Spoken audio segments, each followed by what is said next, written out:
I have a bunch of these plastic storage trays from IKEA that hold all sorts of nuts and bolts and other bits and pieces. They stack on top of each other nicely, but the one you want is always towards the bottom, which is a pain.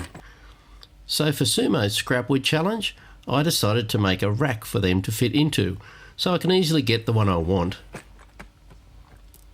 I had a stack of 9mm MDF that was recovered from the skip when my mate had a new bathroom installed. All the PC items come shipped in MDF containers that slot together.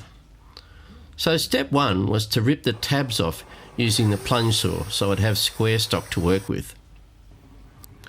Some simple design work and the boards were cut to size.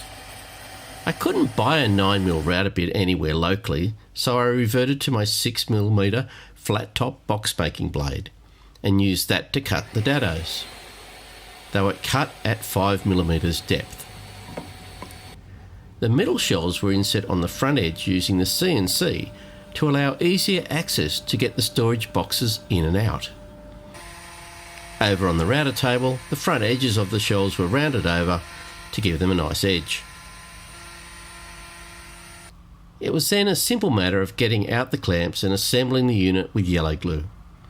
I did this in a few steps to ensure that everything stayed square. By the way, those clamping guides were made with some scrap MDF also. Finally, the edges were chamfered with my 3D printed edge relief plane. Love how good it works. All finished, and the storage drawers have a new home and our local landfill has less MDF. I might need to make a second one, it works so well.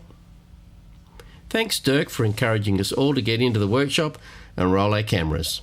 Catch you soon.